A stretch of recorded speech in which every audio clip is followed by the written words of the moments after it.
अस्सलामुअलैकुम, this is Maroof Khan. Welcome back to another video में हम लोग बॉटनी का फर्स्ट ईयर के एमसीक्यूज करेंगे एसएम गवर्नमेंट साइंस कॉलेज के। फिर हमारे पास which is one of the main energy transformers of cells. तो यहाँ पे हमारे पास आंसर होगा माइटोकॉन्ड्रिया, क्योंकि आपको पता होगा कि माइटोकॉन्ड्रिया को power house of the cell भी कहा जाता है। ये एनर्जी को स्टोर करता है in the form of ATP, और जब हमारे पास एनर्जी रिक्वायर होती है तो ये फिर उसको रिलीज कर देता है। सो करेक्ट ऑप्शन यहाँ हमारे पास ए होगा, माइटोकॉन्ड्रिया। एमसीक्यू नंबर 2 है which structure is common for plants and animal cell. So यहाँ पे वैक्यूल और माइटोकॉन्ड्रिया दिया हुआ है, दोनों ही हमारे पास होते हैं एनिमल प्लांट्स में। बट ऑलवेज रिमेंबर कि आपकी बुक में ये एमसीक्यू है और वहाँ सेंट्रल वैक्यूल मेंशन किया हुआ है। सेंट्रल वैक्यूल ऐसा होता है कि प्लांट्स में होता है, जबकि एनिमल्स में न्यूक्लियस होता है सेंटर में।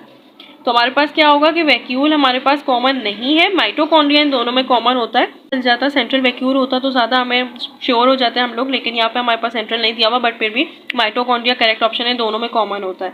एमसीक्यू नंबर 3 है cell organelle concerned with the detoxification of alcohol. तो आपने पेरोक्सोसोम का पढ़ा हो तो आपको पता होगा कि इसका मेन फंक्शन ही यही होता है कि ये डिटॉक्सिफिकेशन करता है एल्कोहल की, पॉइजन की, टॉक्सिक सब्सटेंसेस की।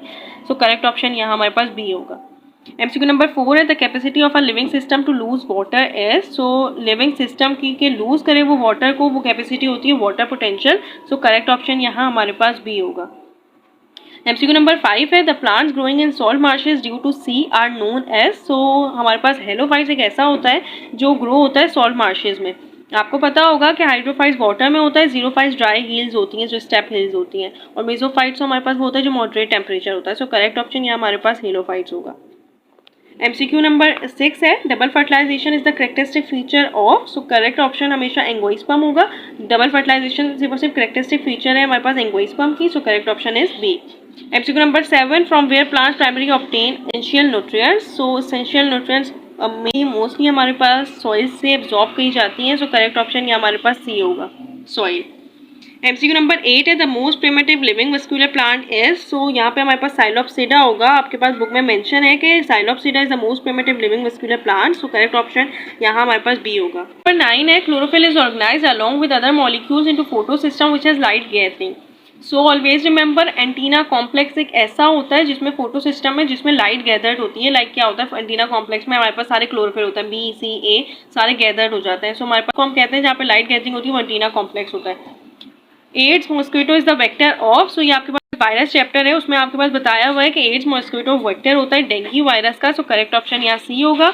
एमसीक्यू नंबर 11 है gram positive bacteria peptidoglycan layer as. So gram positive bacteria की जो पेप्टोग्लाइकन लेयर होती है वो हमेशा थिक होती है, मल्टी लेयर्ड होती है। सो करेक्ट ऑप्शन यहाँ हमारे पास ए होगा। Bacteria show several types of movement such as flexing, freeze, swimming and creeping are called. So ये आपके पास बैक्टीरिया में दिया हुआ है कि ये जो शो करता है different movement like flexing, swimming, creeping सारी, तो वो स्पिरोकाइट्स होता है। यहाँ सी होगा। एमसीक्यू नंबर 13 है the study of fungi is called. So study of fungi mycology कहलाता है। करेक्ट ऑप्शन यहाँ डी होगा।